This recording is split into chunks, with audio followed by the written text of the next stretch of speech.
And number three, and almost kind of overlooked, because I know we love Chopped and we love Top Chef and we love seeing chefs run around and doing exciting things and throwing things into the pan, okay? But preparation and preparing your ingredients beforehand is really gonna be the key to any chef or any home cook's success when preparing a dish. And there's a term that is used throughout the culinary world. It is called mise en place, okay? Which is French for to put into place.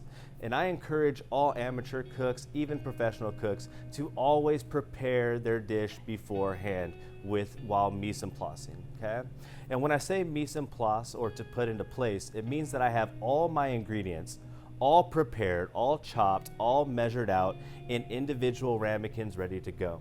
You guys have all seen this if you've ever seen a cooking show, right? And you just watch the chef slowly talk to the camera and throw things into their pan, right? And as they just grab a ramekin or, of course, a ladleful or whatever they're doing. And of course, I know it's hard to imagine having all that on hand, but you'd be surprised that most of these ramekins and stuff you can find at the $1 store. They're very cheap, okay? They don't need to be high quality. All they need to do is hold your ingredients for you, okay? But by mise en placing, okay, it really gives you a chance to concentrate on what is happening inside your pan. Okay, and not having to worry about what's going on in your pan and trying to chop something up or looking for a utensil that you might need. Okay, so when I say mise en place, I want everything that I'm gonna need in the recipe out on the counter right next to the pot or the pan that I'm gonna be using.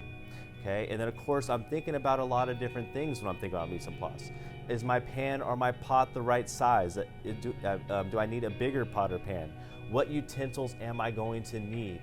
Okay, and then of course all the ingredients are laid out ready to go for you, so you do not need to be running around. You can just sit and concentrate on what's happening inside of your pot and pan. Okay, mise en place is used throughout the kitchen. Okay, so most people have this idea that chefs just an order comes in and they just start chopping away and going at a dish. Okay, that is not true.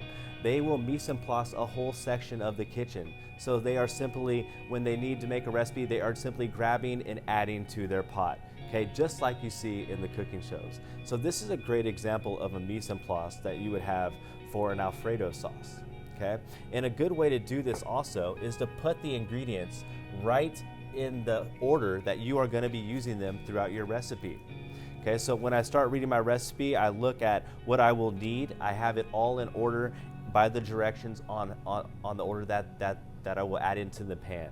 Okay, and by doing that, it takes a lot of the guesswork out of it, right? And it makes it a lot more simple. And I can really concentrate on making the best dish that I can. So mise en place away, and that's gonna be probably the best tip, and tip number 3 of reading a recipe like a chef. So I hope you can take some of these tips with you and use them at your home, okay? Remember, always read the recipe all the way through, okay, even twice. Be sure to make notes of anything that you may be important to you, right? Softened butter, marinades, or even splitting ingredients.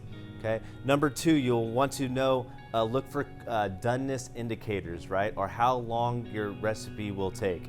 Okay, use your senses, use the smell and of course your touch, okay? And of course taste to understand when your dish is gonna be done. And if all else fails, always use your trusty thermometer on hand.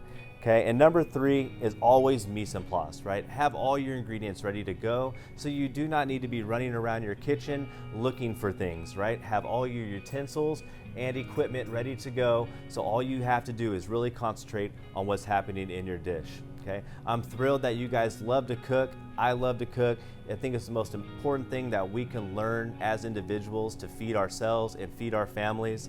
I encourage you all to still be creative, okay? But of course, the recipes, these things are gonna come in handy and they can take your cooking to a whole nother level, okay? But remember, it always takes just a little bit of preparation in order to make it perfect. So thanks for joining me and have a nice week.